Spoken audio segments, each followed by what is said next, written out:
Nangangahulugan ho ba din ito na mawalang galang lang po 'no, sa mga kinauukulan na, yung pong endorsement ng pangulo sa alyansa, sa halip na makatulong sa Mindanao at Visayas ay siya pong nagpabagsak, o nagpababa po sa kanilang boto?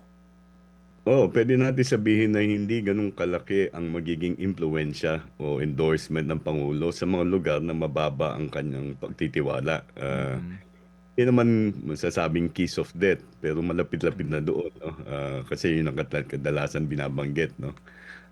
Paano mo iboboto ang isang individual na ine-endorso ng isang nanunungkulan na hindi mo pinagkakatiwalaan?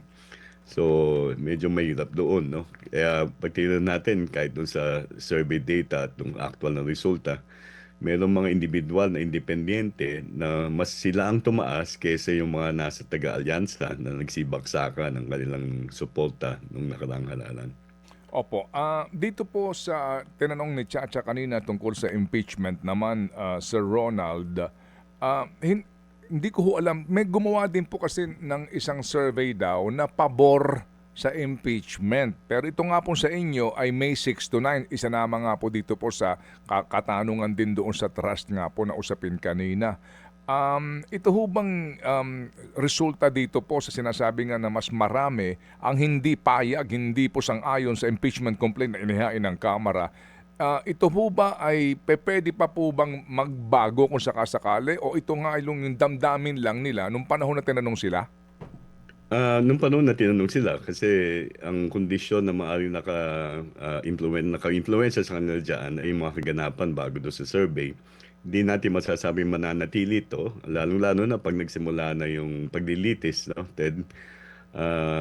At kung titingnan natin itong, kasagutan rito, ang kadahilanan kung bakit kalahati ay hindi sang-ayon, napakarami, halos lahat ng nasa Mindanao ay hindi sumasang-ayon. Yun yung nagdulot ng pagtaas ng bilang ng hindi sumasang-ayon sa kabuuan ng ating bansa. Opo, so ito pong survey na ito, sir, maaari ba ho nating sabihin na ano, na maaring maging guidance ngayon para po sa narrative or information management on the impending impeachment trial? Nito pong nagsusulong nito ngayon at siya ho naman ding tatayo para po sa prosecution ng presidente ng vice president. Yes, definitely ito yung magiging, parang challenge, 'no, doon sa prosecution. Papaano mo mababago ang pananaw ng publiko tungkol sa impeachment? Kasi ang hindi natin alam dito ay gaano kalalim ba ang kanilang pag-unawa doon sa mga hinarap na kaso sa impeachment at, hindi pa nila nakikita ebidensya. Yung paglilitis ang pagkakataon na iharap ang lahat ng ebidensya na nagpapatunay doon sa mga sinasabing mga kaso na hinarap sa laban sa vice-presidente. So, nakita na natin 'to, Ted, 'no, nung mga Mm. nakaraang impeachment nung kay Corona na hindi rin gano'n kapabor ang mga, Pilipino sa simula. Hmm, Pero habang tumatakbo yung paglilitis, nagbabago yung kanilang opinyon. mm. Sabi ko nga, kung natuloy yung paglilitis, maaaring ring, bago sa eleksyon, maaaring hindi ganyan ang naging resulta ng eleksyon. Kasi kumbaga parang pinagbigyan mo ng panahon, ni-relieve mo si Vice Presidente Sara sa kanyang pananagutan, hinayaan niyo siyang makalaya at mag-endorso. Eto, 'pag nagsimula na yung paglilitis, tignan natin, susukatin muli natin kung sang-ayon ba o anong opinyon ng mga mamamayan.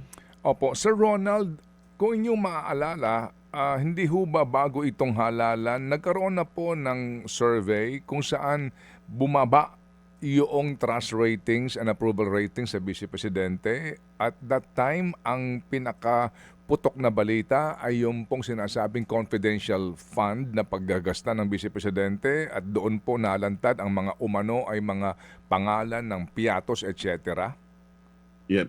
Yun yung sinasabi ko rin, 'no, tama ka diyan, Ted, 'no. Nung panahon na merong mga investigasyon sa mababang kapulungan tungkol dun sa confidential fund, nakita natin yung pagbagsak nung approval at nung trust rating ng Vice Presidente. Kung di ako nagkakamali, simula nung third quarter na at last quarter ng 2024. Kaso nga lang, natapos na yung investigasyon na yon, hinarap na yung impeachment case, at pagkatapos nun ay wala, na-defer yung paglilitis.